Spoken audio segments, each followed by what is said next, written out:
மற்ற சமயத்தவர்களிடம் அனுதாபம் காட்டுவதும் சமூக நல்லிணக்கத்தை மேம்படுத்துவதும் பேணுவதும் முஸ்லிம்களின் கடமை என்று பிரதமர் அன்வார் இப்ராஹிம் தெரிவித்திருக்கிறார். அத்தகைய அனுதாபம் இரு தரப்புகளிடமும் பரிமாற்றம் செய்யப்பட வேண்டும் என அவர் வலியுறுத்தினார். முஸ்லிம்கள் பிற சமயங்களை புரிந்து கொள்வதும் இரக்கம் காட்டுவதும் எவ்வளவு இன்றியமையாததோ அதே போன்று பௌத்தர்கள், கிறிஸ்தவர்கள், இந்துக்கள் மற்றும் பிறர் இஸ்லாத்தின் மீது அதே அணுகுமுறைகளை கொண்டிருப்பதும் அவசியம் என ஜப்பானில் கேயோ பல்கலைக்கழகத்தில் உரையாற்றிய போது அன்வார் கேட்டுக்கொண்டார்.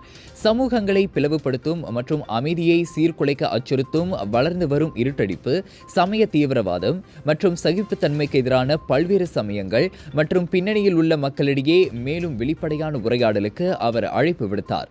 மறைந்த ஜப்பானிய அறிஞரும் இஸ்லாமிய ஆய்வுகள் மற்றும் சமய ஒப்பீட்டு விவகாரத்தில் நிபுணத்துவம் பெற்றவருமான பேராசிரியர் தொஷிஹிகோ இசுட்சுவை கௌரவிக்கும் விழாவில் அன்வார் உரையாற்றினார். ஜப்பானிய மொழியில் திருக்குர்ஆனின் முதல் மொழிபெயர்ப்பாளராக தொஷிஹிகோ அறியப்படுகிறார்.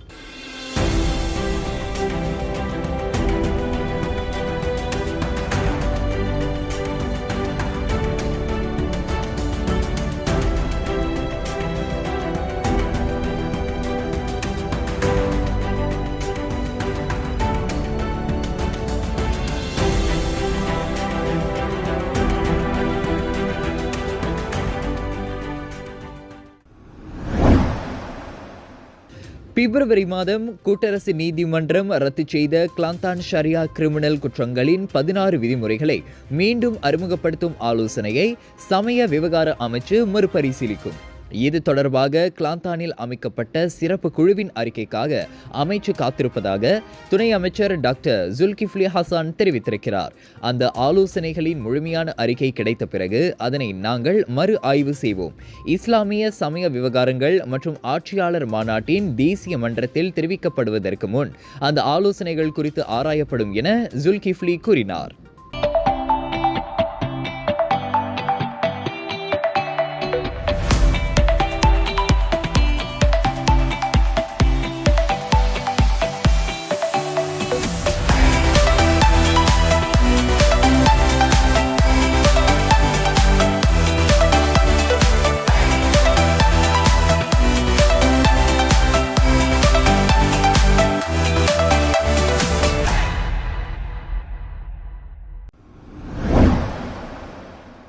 அடிப்படையற்ற குற்றச்சாட்டுகள் மற்றும் மொட்டை அறிக்கைகள் அடிப்படையில் மருத்துவர்களிடம் விசாரணை நடத்த வேண்டிய அவசியமில்லை என பேரா ஆட்சிக்குழு உறுப்பினர் சிவனேசன் கேட்டுக்கொண்டார்.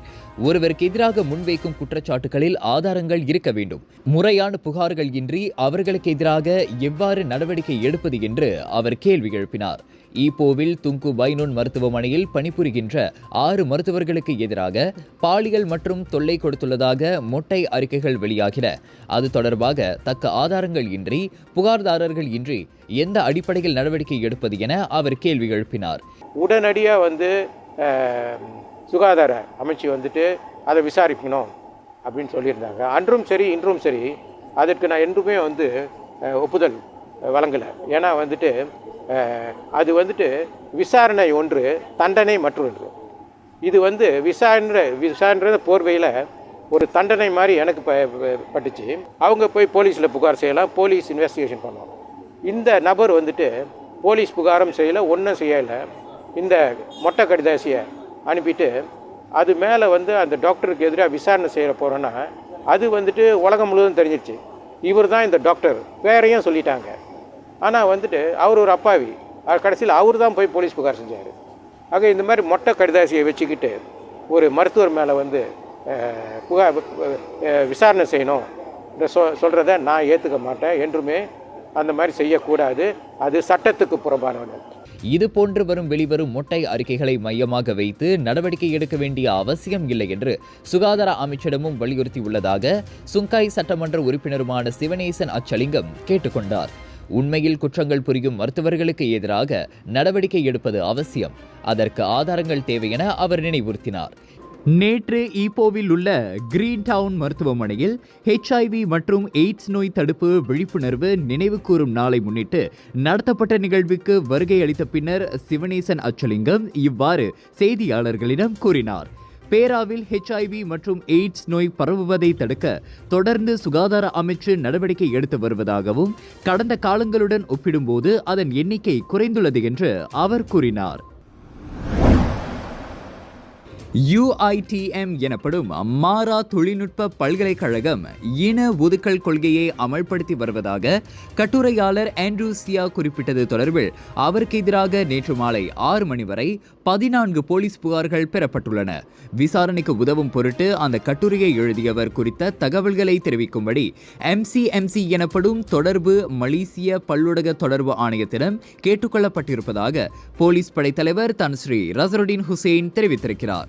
குற்றவியல் சட்டத்தின் 504வது விதி, 1955ஆம் ஆண்டின் சீர்குற்றங்கள் சட்டத்தின் 14வது விதி, 1998ஆம் ஆண்டின் தொடர்பு பல்லுலக சட்டத்தின் 233வது விதியின் கீழ் விசாரணை நடைபெற்று வருவதாக அவர் கூறினார். சுவாச பிரச்சனை, சளி, இருமலுக்கு உகந்த தீர்வு சைலஜா பேபி ஹெர்பல் கிரீம். துளசி, கரிஞ்சீரகம், கிராம்பு போன்ற மூலிகைகளால் கொண்டு தயாரிக்கப்பட்டுள்ள சைலஜா பேபி ஹெர்பல் கிரீம் உங்கள் குழந்தைக்கு சிறந்த தேர்வு. தனது கணவருக்கும் மாமியாருக்கும் விஷம் கொடுக்க முயன்றதாக போலீஸ் அதிகாரியின் மனைவியான டத்தோ பிரமுகர் மீது குற்றஞ்சாட்டப்பட்டது. அவர்களுக்கு காயம் விளைவிக்கும் நோக்கத்தில் 2 குற்றச்சாட்டுகள் புரிந்ததாக 42 வயதுடைய டத்தோ மோ ஈலீன் என்ற ஈலீன் மோ மீது நீதிபதி அஸ்மாபான் முஸ்தபா முன்னிலையில் குற்றஞ்சாட்டப்பட்டது. கடந்த 2019ஆம் ஆண்டு ஜூலை மாதம் குவாந்தானில் லோரோங் செரி குவாந்தானில் தனது கணவருக்கு விஷம் கொடுத்ததாக டத்தோ மோ ஈலீன் மீது முதல் குற்றச்சாட்டு கொண்டு வரப்பட்டது. மேலும் 2020ஆம் ஆண்டு லோரோங் செரி குவாந்தானில் உள்ள நர்சிங் ஹோமில் 59 வயதுடைய தனது மாமியாருக்கும் விஷம் கொடுக்க முயன்றதாக மோ ஈலீன் மீது 2வது குற்றச்சாட்டு சுமத்தப்பட்டது. குற்றவாளி என நிரூபிக்கப்பட்டால் 10 ஆண்டுகள் வரை சிறை மற்றும் பிரம்படி விதிக்கப்படும் தண்டனை சட்டத்தின் 328வது விதியின் கீழ் கொண்டுவரப்பட்ட குற்றச்சாட்டை அவர் மறுத்தார். அவருக்கு 6000 ரிங்கிட் ஜாமீன் அனுமதிக்கப்பட்டது. 2ஆம் முறையாக நடைபெறுகிறது பேசிஸ் பே நிறுவனத்தின் சரஸ்வதி இங்கிலீஷ் சேலஞ்ச். சரஸ்வதி ஆங்கில சவால் போட்டி மாணவர்களின் ஆங்கில மொழி திறனை வெளிக்கொணரும் இதன் இறுதிச் சுற்றை காண விருப்பமா? எதிர்வரும் மே 26ஆம் தேதி மாலை 7 மணிக்கு யூடியூப் நேரலை வழி காண தவறாதீர்கள். ஜலான் சிரம்பான் தம்பின் சாலையின் 36.4வது கிலோமீட்டரில் மலேசிய ராணுவத்தின் பீரங்கி வாகனம் உட்பட 4 வாகனங்கள் சம்பந்தப்பட்ட விபத்தில் 2 காயமடைந்தனர் என ரம்பாவ் மாவட்ட போலீஸ் தலைவர் துணை சூப்பரிண்டென்டென்ட் ஷாயிக் அப்துல் கடார் ஷாயிக் முகமது தெரிவித்தார். ராணுவத்தின் கம்பீதா பீரங்கி வாகனத்துடன் ஒரு புரோத்தோன் சாகா கார், புரோத்தோன் சாகா FLX மற்றும் பெருடுவா அக்ஸியாவும் அந்த விபத்தில் சம்பந்தப்பட்டதாக அவர் கூறினார். 29 வயது பெண் ஒருவர் ஓட்டிச் சென்ற புருடுவா அக்ஸியா கார் கட்டுப்பாட்டை இழந்து மற்றொரு 48 வயது பெண் ஓட்டிச் சென்ற புரோத்தோன் சாகா காரில் மோதியது. அதனைத் தொடர்ந்து 45 வயதுடைய ஆடவர் ஓட்டிய புரோத்தோன் சாகா FLX கார் புரோத்தோன் சாகாவின் பிற்புறம் மோதி எதிரே உள்ள சாலையில் நுழைந்ததால் அக்கார் பீரங்கி வாகனத்தில் மோதியது. இதனால் அக்காரில் இருந்த 2 காயமடைந்தனர்.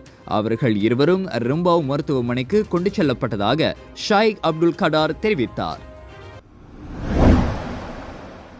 புந்தோங்கில் ஆயுதம் ஏந்திய ஆடவன் ஒருவன் வர்த்தகர் ஒருவரின் வீட்டிற்குள் புகுந்து 15,000 ரிங்கிட் மதிப்புள்ள தங்கச் சங்கிலியை அவரிடமிருந்து கொள்ளையிட்டு தப்பிச் சென்றான்.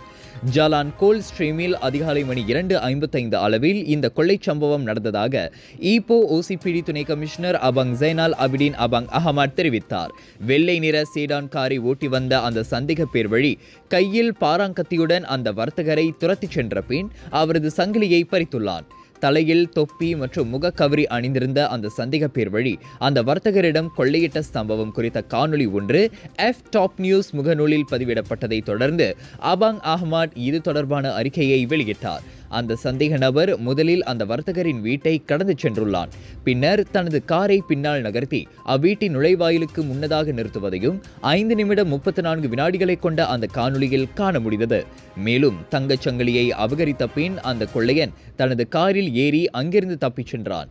இதனிடையே அந்த கார் பின்னர் கொள்ளையடிக்கப்பட்ட இடத்திற்கு அருகேயுள்ள சாலையில் கைவிடப்பட்ட நிலையில் கண்டுபிடிக்கப்பட்டதாக அபாங் ஜைனால் தெரிவித்தார். கில்லான் பள்ளத்தாக்கில் போலீசார் மேற்கொண்ட நடவடிக்கையில் ஹைலாக்ஸ் வாகனங்களை திருடும் கும்பல் முறியடிக்கப்பட்டதோடு 3 ஆடவர்கள் மற்றும் ஒரு பெண்ணை கைது செய்தனர். அதோடு 4 சக்கர ஹைலாக்ஸ் வாகனங்களில் 2 பறிமுதல் செய்யப்பட்டதாக நகரி செம்பிலான் போலீஸ் தலைவர் டத்தோ அஹமட் ஜஃபீர் முகமது யூசுப் தெரிவித்தார். அக்கும்பல் திருடப்படும் அந்த வாகனங்களின் எண் பட்டைகளை மாற்றி போலி எண்பட்டைகளை பயன்படுத்தி வந்துள்ளது. சிரம்பான் மாவட்ட குற்றப்புலனாய்வுத்துறை நகரி செம்பிலான் குற்றப்புலனாய்வுத்துறையுடன் இணைந்து மே 21ஆம் தேதி ஸ்லாங்கூர், சிராஸ் மற்றும் சுங்கைபுலோவில் மேற்கொண்ட நடவடிக்கையில் நகரி செம்பிலானில் ஹைலாக்ஸ் வாகனம் திருடப்பட்ட விவகாரத்தில் சம்பந்தப்பட்ட 30 முதல் 43 வயதுடைய உள்நாட்டைச் சேர்ந்த 3 ஆடவர்களும் ஒரு பெண்ணும் கைது செய்யப்பட்டதாக அஹமத் ஜஃபீர் வெளியிட்ட அறிக்கையில் தெரிவித்தார். வீடமைப்பு பகுதியில் நிறுத்தி வைக்கப்பட்டிருக்கும் அந்த வாகனங்களை சிறப்பு கருவியை பயன்படுத்தி அதன் இயந்திரத்தை இயக்கி அவர்கள் திருடி வந்துள்ளனர். இதன் வழி நகரி செம்பிலான், ஸ்லாங்கூர் மற்றும் கோலாலம்பூரில் 7,50,000 ரிங்கிட் மதிப்புள்ள 5 ஹைலாக்ஸ் வாகனங்கள் திருடப்பட்ட விவகாரங்களுக்கு தீர்வு காணப்பட்டதாக அஹமத் ஜஃபீர் கூறினார்.